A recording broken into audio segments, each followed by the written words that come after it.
Hello, everybody. Welcome to Literature in the Age of the Self. Thank you for being here for what we hope will be an afternoon of interest and insight about literature, philosophy, the self, and more. I'm Scarlett Barron, an associate professor in the English department here at UCL.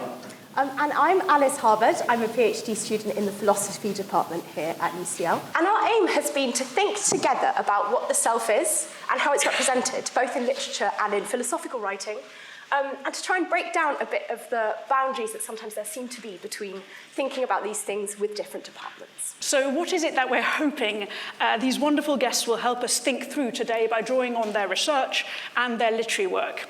Well, we've brought them together to try and elicit their take on some of the questions we've been considering throughout this year about what the idea of the self means in the 21st century, what kinds of literary and artistic representation it demands, and what power writing about the self might have to alter our individual and collective sense of self. Is there such a thing as an authentic or a true self? Or is the self an illusion, a story that we tell ourselves, a necessary fiction?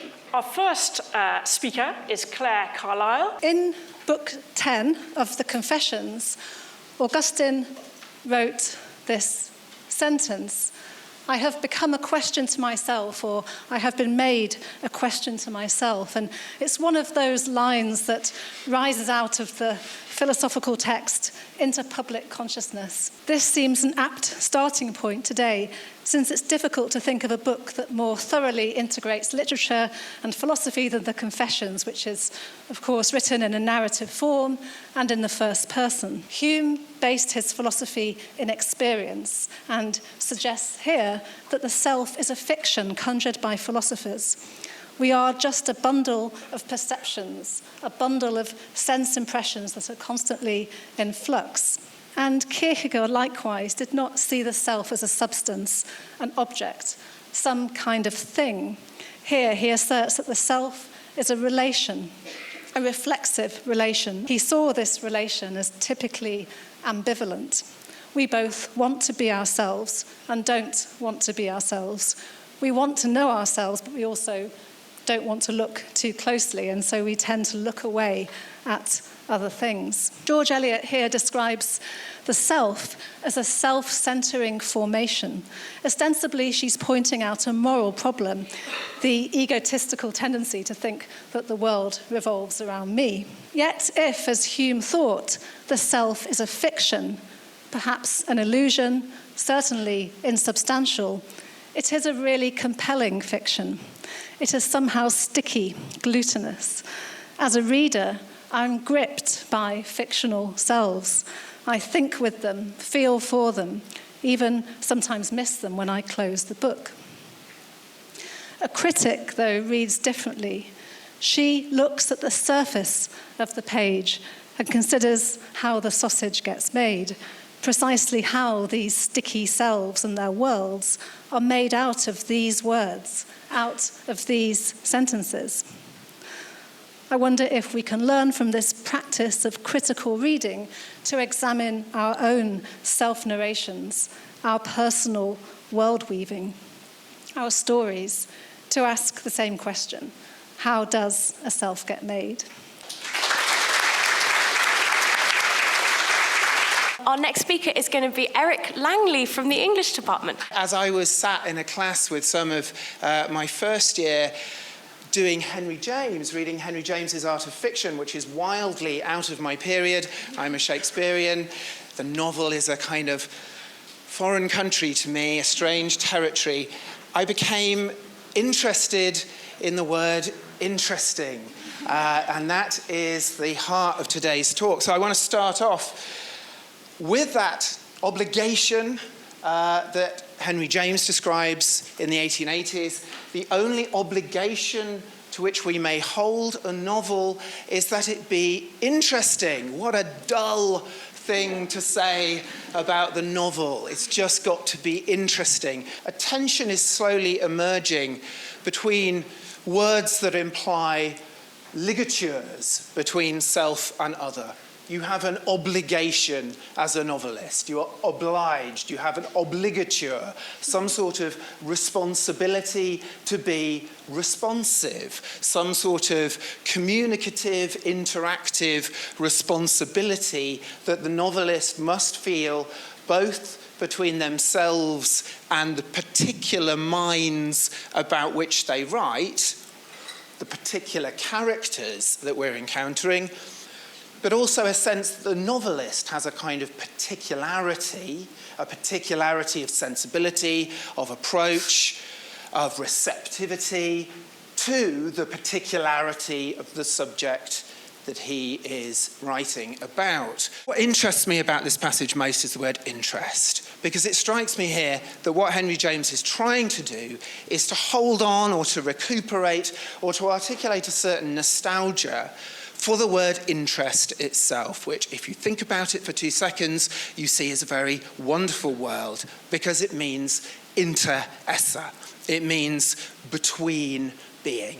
The state of being inter, between, esse, being.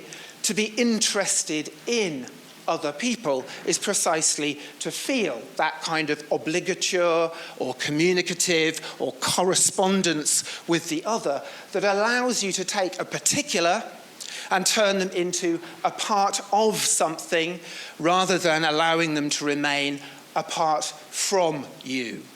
Are you with me? So to be interested is to feel those wonderful inter esse, that I am a being through correspondence with you, through a kind of paying out of attention, of interest, of the interbeing. And here I'm interested in James because it strikes me that he is using interest in a slightly nostalgic way that perhaps flies in the face of what we've been told about the word interest. And here I'm thinking about Albert Hirschman, who talks about how the word interest is one of the kind of casualties of our move into capitalism.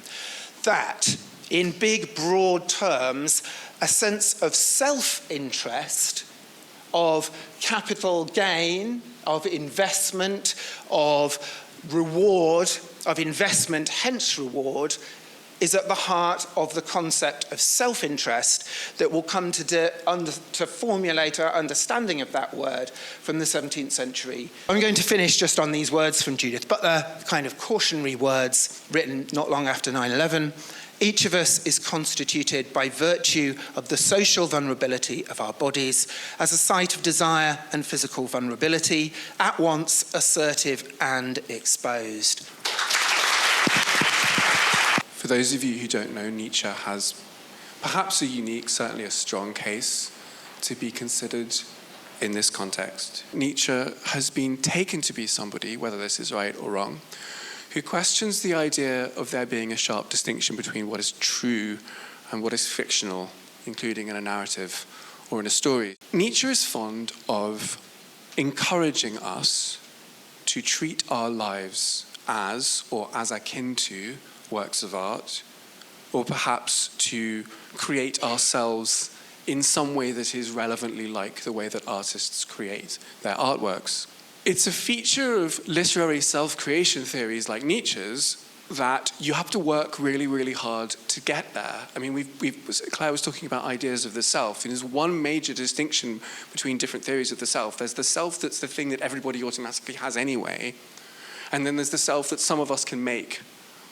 And, a theory of the one that we have anyway is a theory of something you've got, and what is it? A theory of one that you can make does provoke the question, well, I could make it, do I want to? And it always seems to me that when you get the literary self-creation story, it comes with this question, well, it's kind of a difficult achievement to do this. Do you want to? Why would you want to? And the reason I, pushed you towards imagining maybe that you don't, is because I'm not sure you do. Or at least I want to be persuaded. Like, it sounds fun, but it also sounds exhausting for you, for anyone around you. Maybe don't. I don't know. This is how the drives work. Now, Nietzsche's view of this is sometimes you stand towards your drives, he says, in a way that a gardener stands towards his plants. So the self is standing towards its drives now, as a gardener stands towards these plants and can kind of manipulate them. And I think part of the idea here is that there's this interaction between what we are, this collection of drives, and what we can do in relation to what we are, where we're not completely free. Like, we're not artists with a blank page who can draw whatever we like. We're gardeners. The plants have their own kind of inbuilt natures. You can't grow this kind of plant in this kind of soil, but you can do an awful lot. And you can also do nothing.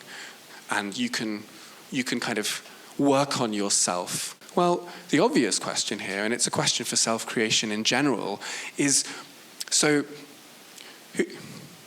are the drives in any way infecting or affecting the work of the gardener?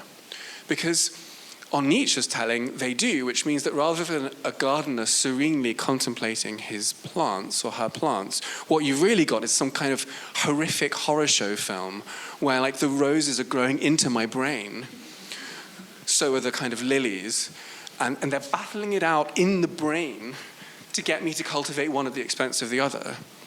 To what extent am I self-cultivating or self-creating in this story? And to what extent am I just being manipulated into doing some things rather than other things? Nietzsche's drives are not just found in us, they're socialized into us.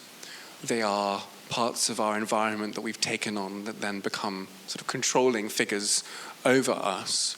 They're responses to the world we find around us and the people that we find around us. His point is precisely that the same combination of drives and the same attitude towards those drives will turn into one kind of person in one kind of society where those things are unwelcome, and a completely different kind of person in a completely different kind of society where it's the right time for them, or where various accidents show up such that they are permitted. Artworks are made, but they're also released into a world which decides how to, I don't know, eat them up. Thank you so much. Thank you, Claire, for a fantastic introduction to the history of philosophy of the self and a first shot at trying to work out the difference between art and philosophy and working those out. Thank you to Eric for a great discussion of the woes of capitalism and plague. And thank you so much to Tom for a nice takedown of Nietzsche. I was just wondering if any of you have considered the relationship between reading literature and self-formation. I didn't mean to do a Descartes bashing. It's very unfair on him. But one thing that I'm a bit sceptical about in his view of the self is this idea that the self isn't just a substance but is something inherently active, a thinking thing. And I think that we're at least as passive as we are active and porous and so on. So I feel very much that I am just simply formed by whatever I spend my time with, like the waves on the ocean are formed by the other waves. When interacting in the world, sometimes you have to have your defenses up. You don't want to necessarily absorb all the influences that are circling around you, whereas in reading, particularly if it's a book that you feel you can simply trust and give yourself to, you're much more open to being formed, I think, in that kind of situation. And perhaps that explains why literature is so formative and therefore so important. Absolutely. I feel like I almost don't need to justify the kind of significance of reading for the early modern period, for the 16th especially, simply because there's just such an established sense in the way that they are talking about the act of reading and interacting with text, that it renders you impressionable. Thinking about the mind as a kind of wax tablet or some sort of tables of the memory, as Hamlet would say, a memory palace, or the kind of commonplacing of your own imagination, so that you are literally kind of inscribing the texts that you are reading into the text of the self, into the memory, constituting the memory through an act of reading, constituting the self through a kind of hyperglossic incorporation of texts into your sense of who you were, so that all of our words, like impression, to me, still carry the kind of residual traces of those early period uses of words like influence, I am influenced by you, I am impressionable to you, and so on. The subject is constituted by a practice of, interpretation of the world that informs them in the Renaissance. You only have to think of someone like Montaigne, sat in his study, explicitly saying, I am constituted by the books I read. My text is a tissue of quotations, and my text is myself. And that's why, I guess, why I'm a Descartes basher, because he sits in his little study with his stove and he gets rid of all of his books.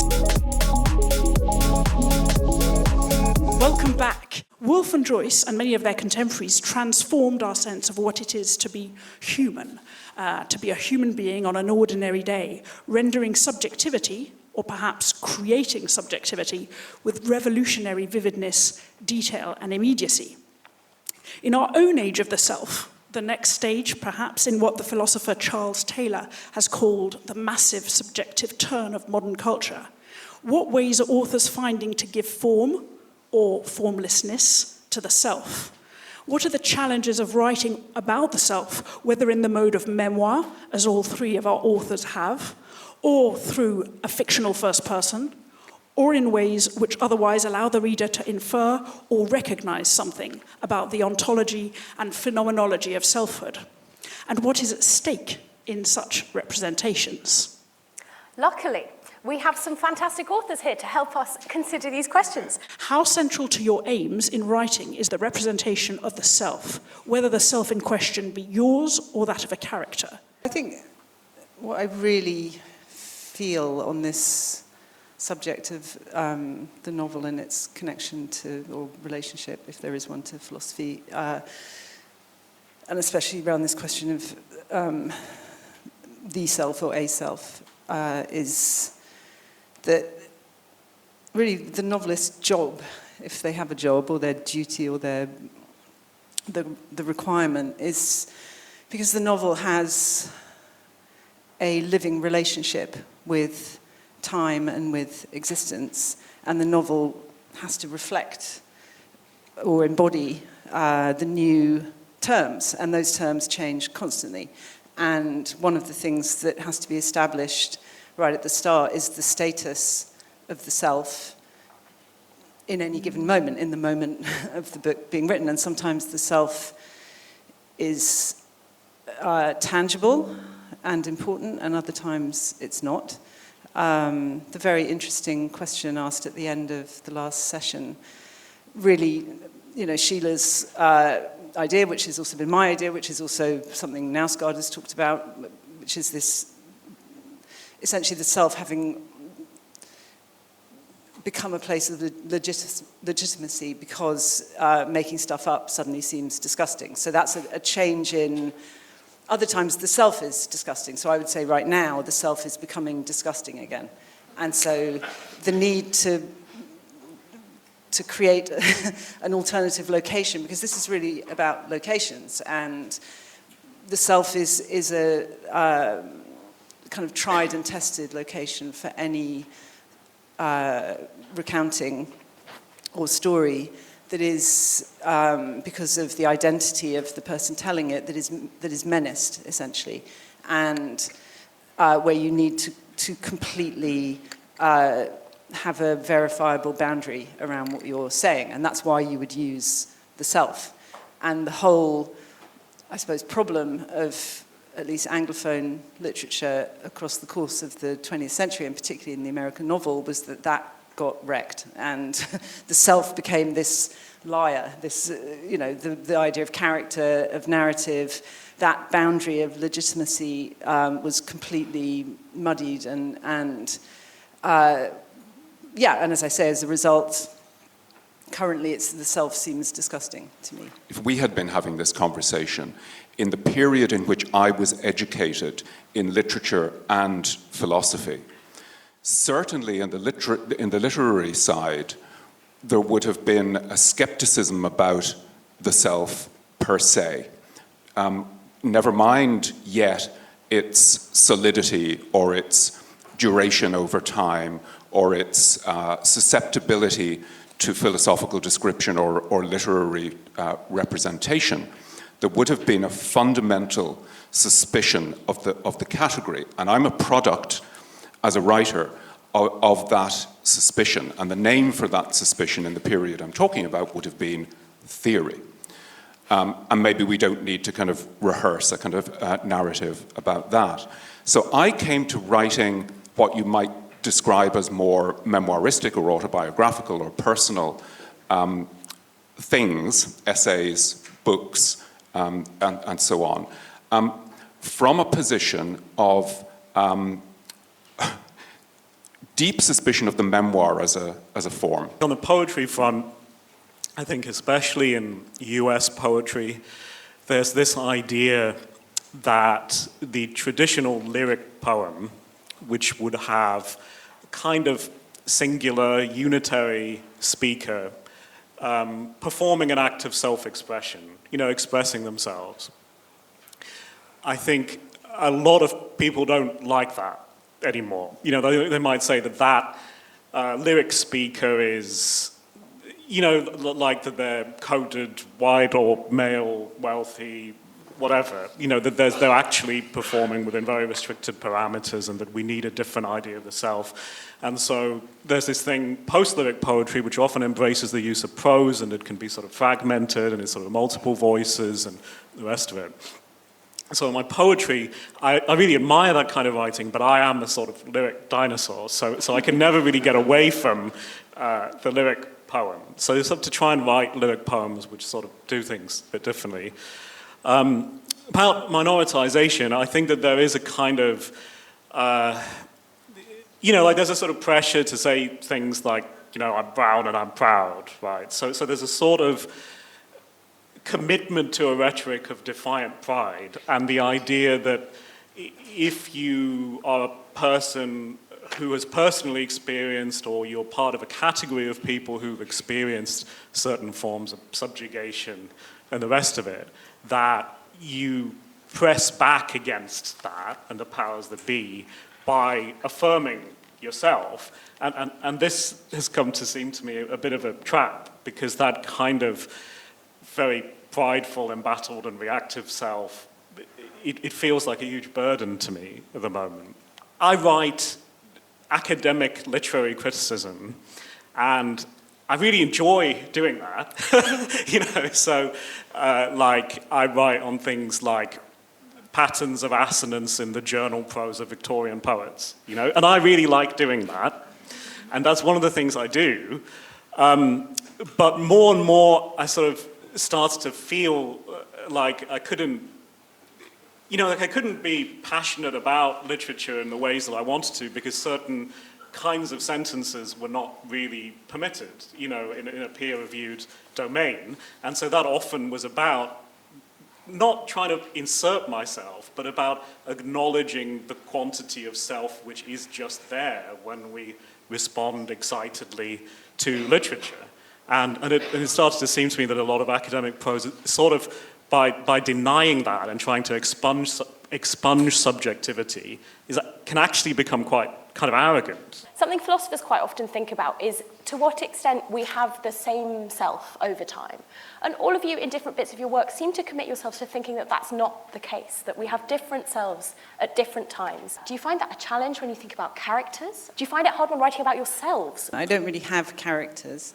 Can I just ask, what do you mean by that? I'm not interested in making things up, and I don't think there are characters. If there are characters, they're Donald Trump, they're dictators. So that's what character kind of does exist, but it's gone into that area, I would say, of tyranny and dictatorship. Somebody said right at the beginning that the self is not an object. The self is an object. I fundamentally think that, but I think that that's a development. And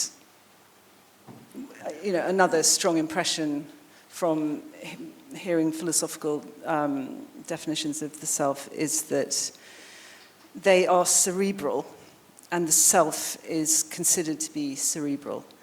And I think that is in massive flux right now. I think maybe our brains, maybe thinking isn't happening in our brains. Maybe it's happening in our feet or somewhere in our bodies. I think the body has become the crucial interface with reality and with lived experience. And Parade, my recent book, I'm really advancing a case for the body as an object, the body in correspondence with other objects. And kind of part of the reason for that, I guess, so at the end of in the last bit of the book, it deals with death, the death of a mother. And the great problem with this is the realization that there's no philosophical structure for female death. So how can a woman die? And in having had this thought, it then has struck me that actually the whole philosophical structure of consciousness and the self is male. And so how can any of these things, do you just kind of assume men and women feel the same? Or so this idea of returning to the concrete body, the physical body as an object among other objects, and as much more in correspondence with, I guess, the object value of visual art rather than language, which seems cerebral and kind of gendered, I guess, and is possibly male. That's that self, which can experience violence and death and damage, and can also know itself by damaging other things and committing violence. That seems to me the status of the self right now. Well, I think one really interesting thing that is happening right now and has been happening for the last few years is people's growing interest in their bodies as recorders of trauma, for instance, recorders of history, as knowing things that the mind doesn't know. And it interests me that maybe a split from the mind has happened via, I'm going to be the first person possibly to say social media in this. I don't use it, but the idea of the voice, the human voice or consciousness becoming disembodied and disseminated and leaving the body in this strange predicament. And this, I guess a distinct sense of the separation of those two things is much more in the way of something interesting, as far as I'm concerned. I think that is a necessary and radical development away from essentially, I guess, language-based and narrative-based accounts of the self. The self in time, right? I was thinking when Claire was speaking about Book 10 of Augustine's Confessions, I was thinking about Book 11, which is the chapter on time. Am I remembering that correctly? In which Augustine famously says that he tries to grasp or to define the present, the past, the present, and the future, and all of them are evanescent, all of them escape. And you cannot live in the present. The moment, the instant that you think you're living in does not exist. It's constantly disappearing into past and present.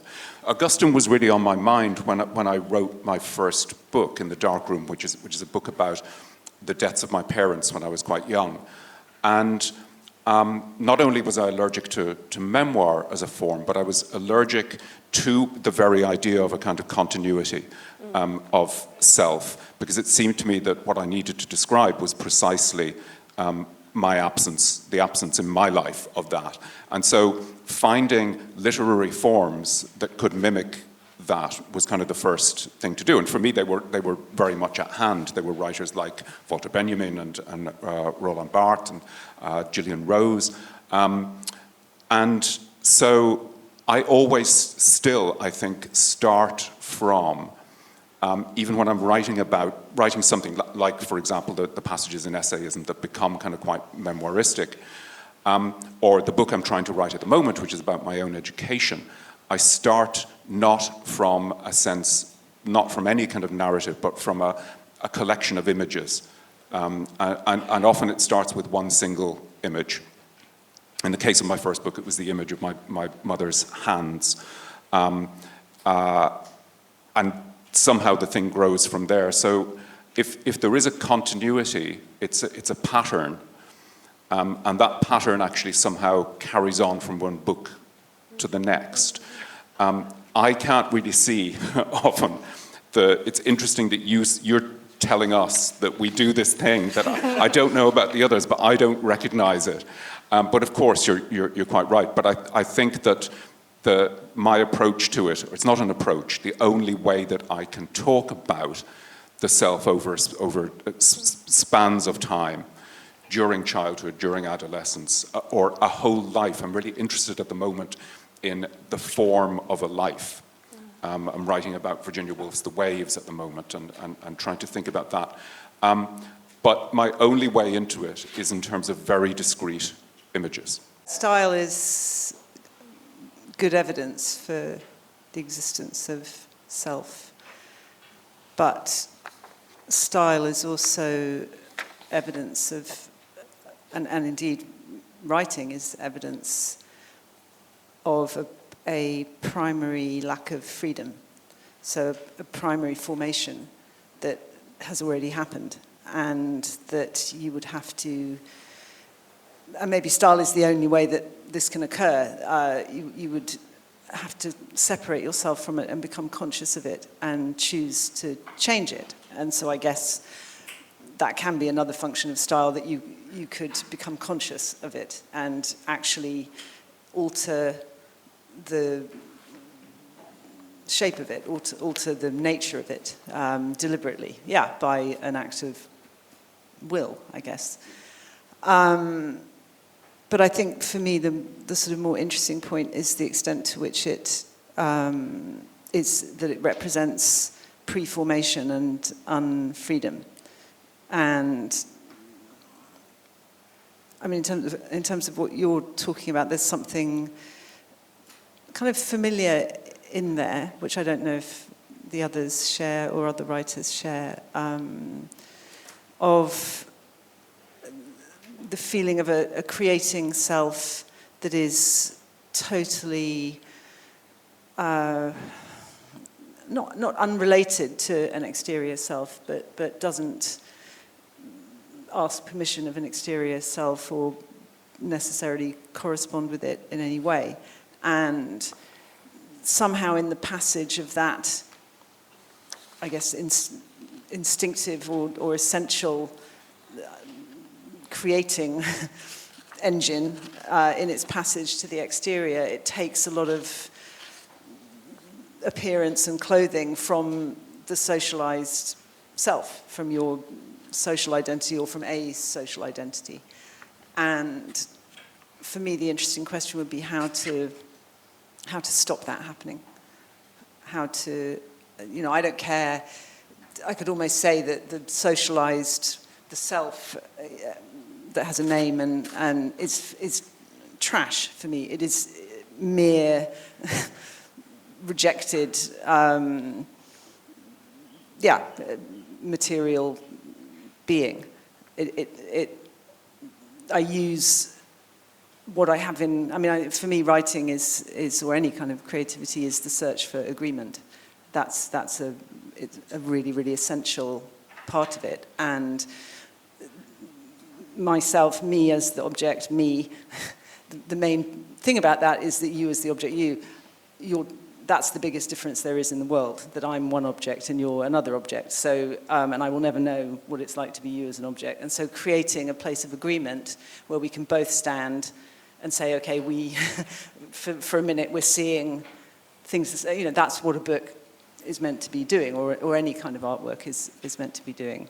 And where it all goes wrong is taking it personally. I think that is thinking that the self is not this expendable, interchangeable thing that everybody has, and the main point is to find something about it that is recognizable to others, not something about it that is special to a particular self.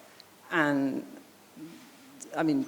Brian is so right that this horrible misuse of ideas of narcissism or self-obsession, when in fact, as I said earlier, a good writer or artist only really uses their self when there are so many opportunities for misunderstanding and for not creating agreement that it's like the only the only safe place. So it's really that that space and the health that it's in at any given moment, for me, that is the important question of the self. So not myself, but the self and its health and state generally in culture.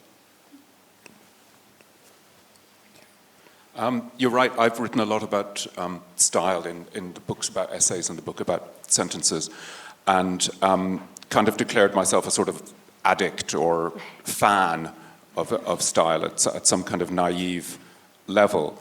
I think that when I was kind of, as it were, formed as a reader, I had a kind of fantasy about that level of self-invention, that style, whether it was on the page or in the body, was a form of control, was a way of turning yourself into a blade that could cut through the world and unaffected. So I was very interested is a pathetic word. I was cathected would be better, in this idea or the image of the dandy. And of course the dandy, by making himself so precise, by so precisely controlling his appearance and the way that he moves in the world, comes closest to what? To the corpse, to death. And that level of undoing of self through style, becoming death, becoming matter, is actually the other side, the dark side of style, that is also to some degree arbitrary. And my experience of writing, I do, of course, pay attention, and there's a kind of pleasure, but I think it's in a way, it's the public self's pleasure. It's the egotistical pleasure of, I've got that comma in the right place, this rhythm is right, etc. But there's something else, and it has to do with something deeply impersonal, which I completely agree with Rachel is to a large degree socialized, and it's the way that language comes to us and speaks through us in a way that we cannot control, in a way that is thoroughly ideological, for example. But there's another layer for me, and it is something to do with the arbitrary. That yes, you can control things. Yes, language is also something social and political and cultural force that is moving through you. But you also have to make a mark on the page. You also have to write the next word. You have to think yourself into the next sentence. And to some degree, that is arbitrary.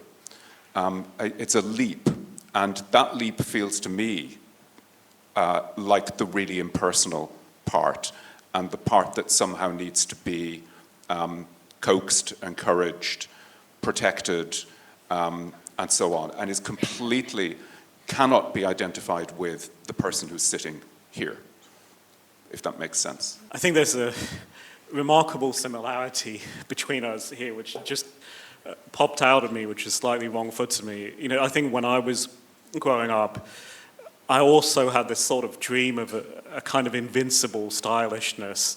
I think Oscar Wilde was a big part of that for me. I was completely obsessed with Oscar Wilde, and I mean, there's so many aspects to this. I'm still trying to make sense of. I mean, the way he turned the tables on the English by becoming more English than the English, even though of course he's not English, it's Irish, you know, brilliantly, you know, but there was a bit in. I think it must have been in the Richard Ellman biography of Wilde, where he talks about him being able to speak in poetic meter. And that struck me as just like this amazing kind of magnificence, like a sort of suit of armor that nothing could possibly penetrate if you had. And then it kind of interested me, like later I read Yeats's autobiographies, and he talks about Wilde in the same way, that Wilde just seemed like someone, you know, you were sat with him, that no one could ever unseat wild, because now it seems to me kind of sad to be someone who could never be unseated and was so unsusceptible, and I don't really think Wilde was like that. I think it's a fantasy of Yeats's and a fantasy of mine back then. It's that idea of like a certain form fusing with what comes spontaneously. What do you think that art can do which writing can't? And what is achieved by writing about art through the medium of literature? I think that probably what I do is quite influenced by artists in terms of, sometimes of writing, writers who are also great artists who are also great writers, or even if they're not great writers, are sufficiently interesting writers to help me do something in my own work. However, there's something else, something quite distant, and I don't have, an art education. My art education is having spent the last 25 years writing about art. I have an education in the word, and partly for me, the excitement of writing about art, and if I were to narrow it down, it would actually be a specific excitement about writing about photographs, has to do with being able to put myself on the side of something inhuman, which includes images of humans. But I mean being able to, or trying, because you never get there, but trying to place myself outside of my own language, outside of language, on the side of, somehow not identifying with, but somehow getting close to these dots on a piece of paper, these marks that make something. And to find a language to describe that is the next step. But there's first of all this step of the kind of brute encounter with forms, colors, textures, and so on. And I think that for me is the really exciting thing. And one belated result of it is that I think it probably then has allowed me, I think actually, I learned how to write about life by writing about photographs. It was the thing that allowed me to get out of, especially a kind of academic writing voice. And it has to do with an encounter with something brute and inhuman, I think, to some degree. Yeah, I would agree with that. So I think that the main role of the image, maybe just for people, not just for writers, is that it breaks the cerebral hegemony, and it breaks the linguistic account of things. And to me, that also has some really interesting possibilities of form and of giving form in some way, or finding form for unnarratable or non-describable in language aspects of existence. And especially as painting and indeed sculpture went away from reality or realism, that was really the great excitement of that move into abstraction, was like, can I be abstract? Am I abstract? And kind of I am, but I couldn't say how that is or what it feels like. It's just the picture shows it, and if there you are in front of your Rothko in the gallery, and some correspondence occurs between its abstraction and your abstraction, so that, and it's very, very difficult for most people to talk about art. Almost everybody is difficult, so that if someone is standing next to you going, what's that about then? What do you think of that? But you had to describe it, you wouldn't be able to. And so to get to that point where something is beyond or outside description, and yet it is also occurring inside yourself, that for me is a philosophical advance. I guess that I often like to say, and I think I probably have said today, that I think only about making the object, the book. I think about style. I think about some level of impersonal labor going on. And in common with Rachel, I do not think about readers. But of course, it's not entirely true. And when I wrote my first book, In the Darkroom, and I would, because it's the most straightforwardly memoiristic, I would get asked constantly the obvious question, had the book somehow had some kind of healing role in my life in terms of how I thought about the deaths of my parents when I was a teenager. And I would always say, no, of course not. I simply wanted to produce a book. I was making something rigorous and stylish and whatever, it's absurd. Of course, what I wanted was to write in such a way that people who had had that experience would see themselves. And it was a very specific experience because it seemed to me that there wasn't much writing at that time about what it meant to be a modern orphan. That remains an aspect, even if I somehow like to deny it, of probably everything that I write. So essayism has kind of passages about depression and so on.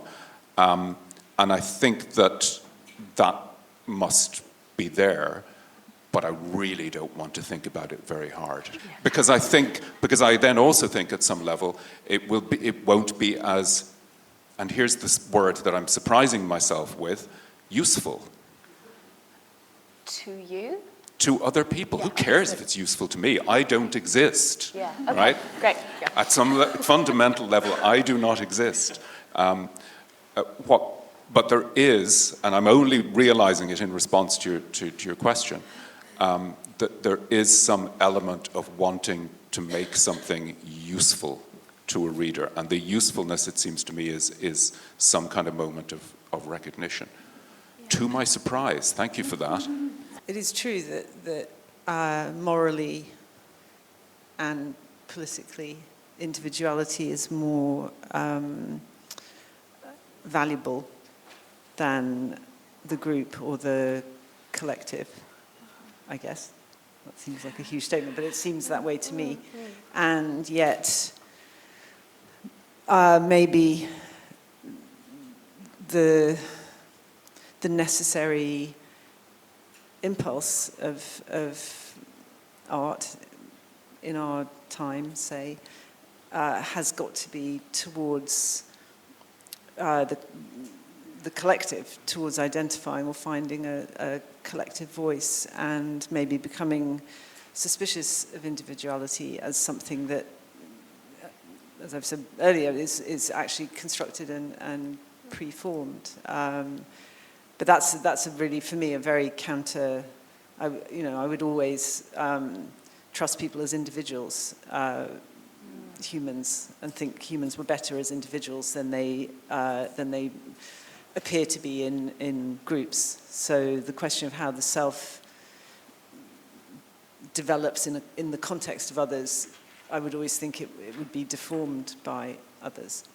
But maybe that needs to not be. I've read too much Kafka, I guess. No, I'm with him on most things. I think the self is a huge burden. And I think that being really, really focused on oneself can be terrible, and not because it's morally bad, but because it's painful, right? I mean, it is morally bad, but, I've been reading a lot of, Rumi's poetry recently. He's a 13th century mystic from what is now kind of Afghanistan. And I think one of the things about Rumi's poetry that really appeals to people now is that it's about how jettisoning the ego is actually kind of blissful. You don't want to keep talking about yourself. You don't want to keep strategizing, calculating, curating one's reputation, all of it. It's sort of exhausting. My wife said something more interesting than that. It was about the Truman Show. I really like the Truman Show. And then my wife said, this is such a man film, right? Because it's about the dream and the nightmare of being the center of everything. Like only a man have that. And I think that she's absolutely right. I mean, I'd maybe add to it a bit like the son of immigrants. That's sort of what I had. So it's like you are the one who's supposed to go forth and do things. It's all about you and so on. And it's terrible. It's so much better to not be that way. I think the real problem is style in its relationship to language. And I mean, one piece of creative writing advice I give students when I have them is with my belief that writing is completely identical to living in absolutely every particular. So when you first meet someone, you don't obviously immediately tell them about like gross things about what's happening in your body, your dreams. You make an effort to charm. You make an effort to be funny, and that is, if we're at the beginning of your book, that is what you have to do, and then you have to earn your right to assume that people are more interested in other intimate things about you as it goes on. So I very much equate literary style with charm and with the social responsibility to not entertain exactly, but it's almost a kind of, it's meant to make an effort, basically. I think I guess when I say it's also unfreedom, that it's unfree in precisely the same way of charm and making an effort and social responsibility. In fact, if I felt like when I first meet someone howling or doing a little dance, or that's called madness. So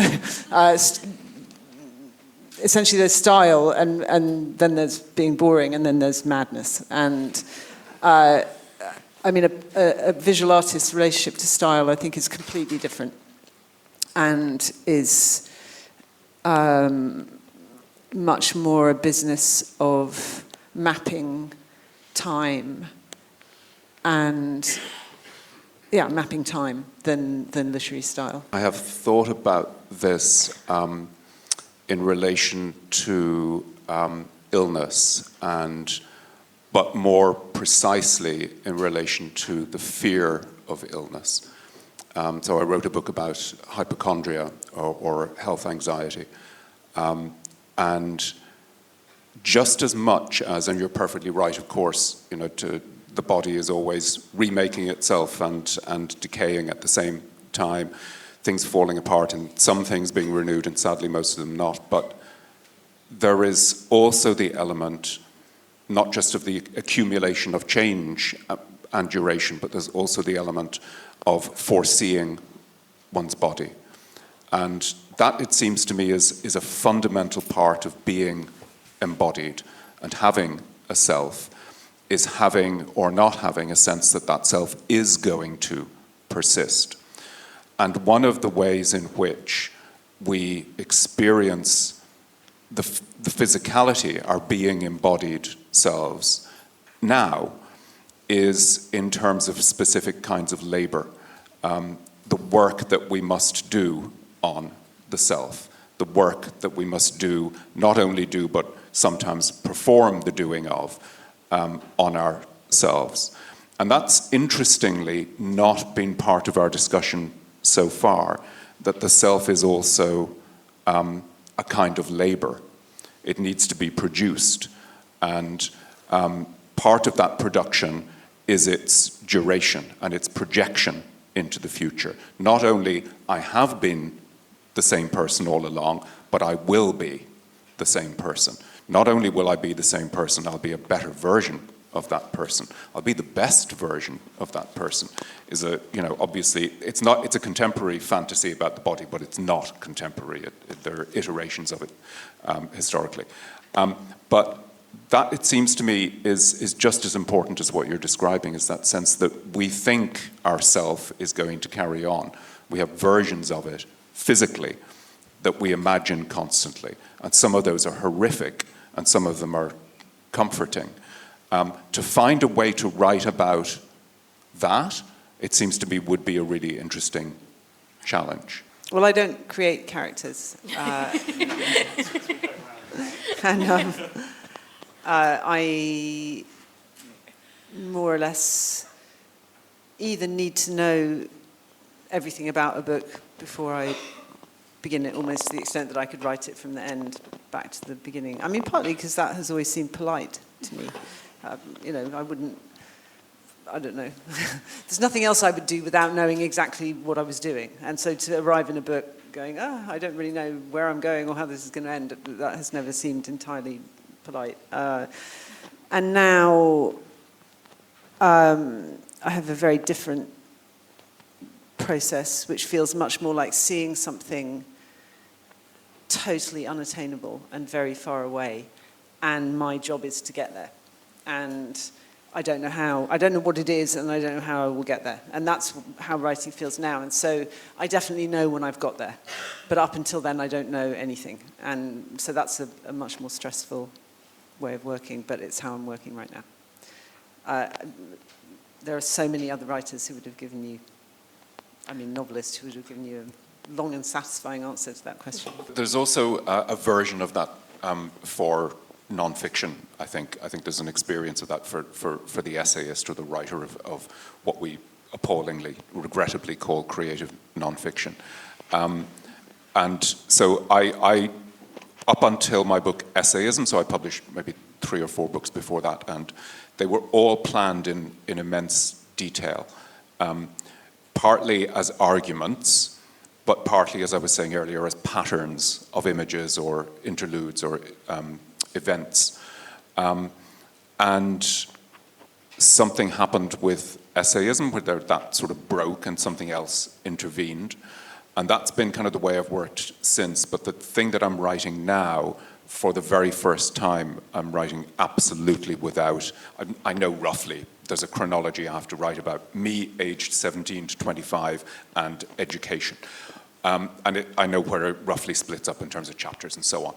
But for the very first time, writing piece by piece, kind of fragment by fragment, without really knowing what the pattern is within each chapter. And that's completely terrifying, but also feels, and at the same time writing for the first time in the third person. God almighty, why am I doing this to myself? But that somehow feels necessary now, and I haven't yet worked out why that might be the case. But that's only just to say that I think that something of the same break or crisis or caesura of some kind can happen in an essayistic, never mind career, but voice. Because one of the things that can be too seductive about the first person essayistic voice is that it comes to, never mind what the person themselves is doing, but that voice comes to know itself too well.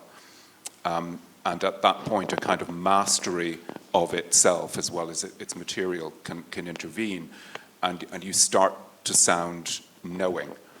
And that there is something, there are various kinds of stages and crises that happen to different kinds of writers as they carry on and as they get older. One of the pitfalls for the essayist is that knowingness easily, weirdly turns into a kind of sentimentality. Those kinds of breaks, they happen, they're accidents, they happen to you, but they're also necessary.